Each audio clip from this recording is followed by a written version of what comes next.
I don't accept the premise in your question, which is that Hamas, that the raid failed.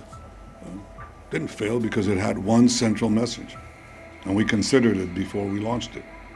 And that is, you can hide, you can run, but we'll get you. You can, and this is important. I mean, terrorists they think they enjoy immunity, they'll do it again and again and again. And if you deny them that immunity, they'll think twice. Well, we're still getting the final reports. I'll tell you what the impact of the strike is. We sent a message to the terrorists. You can run, but you can't hide, and we'll get you.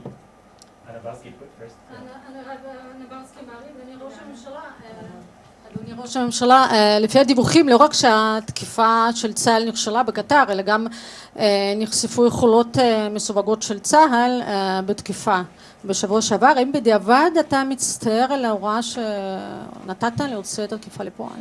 Well, I don't accept the premise in your question, which is that Hamas, that the raid failed. Didn't fail because it had one central message, and we considered it before we launched it. And that is, you can hide, you can run, but we'll get you.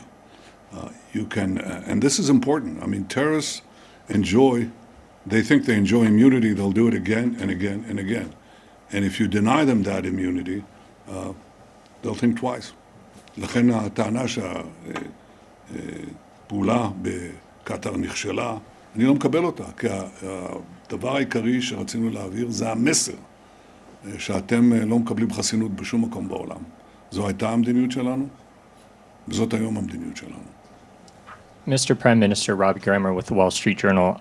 Just to put a finer point on it, would you rule out further strikes on Hamas operatives in foreign sovereign countries in the region? And for Secretary Rubio, what's your message to close U.S. allies like the UK, which you plan to visit, on the vote at the United Nations to advance a Palestinian state, not just to nations overall, but some of our closest allies like the UK? Thanks. The principle that terrorists should not have immunity wherever they are, wherever they may be, was not established by me. We had a massacre a few decades ago. It's called the Munich Massacre, in which PLO terrorists murdered our athletes to the Olympic Games. And my predecessor, Golda Meir, vowed that we shall track down these terrorists and get them one by one, which is what we proceeded to do in the leading European countries. And we did this one by one by one. I didn't hear a great cry of wrongdoing to these countries. Even though they weren't harboring terrorists, the terrorists were there. Okay, they didn't even harbor them, as is the case in other cases.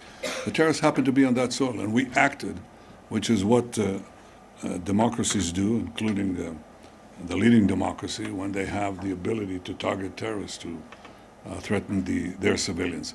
So this is a principle we established. It's a principle we follow. It hasn't changed. On your question, these things that people are doing and these different countries are doing at the United Nations, first of all, they're largely being done because of their own domestic politics. Second of all, they're largely symbolic. They have really no impact whatsoever in bringing us any closer to a Palestinian state. The only impact they actually have is it makes Hamas feel more emboldened. It makes other elements like Hamas feel more emboldened. It actually has made it harder. It's actually served as an impediment to peace.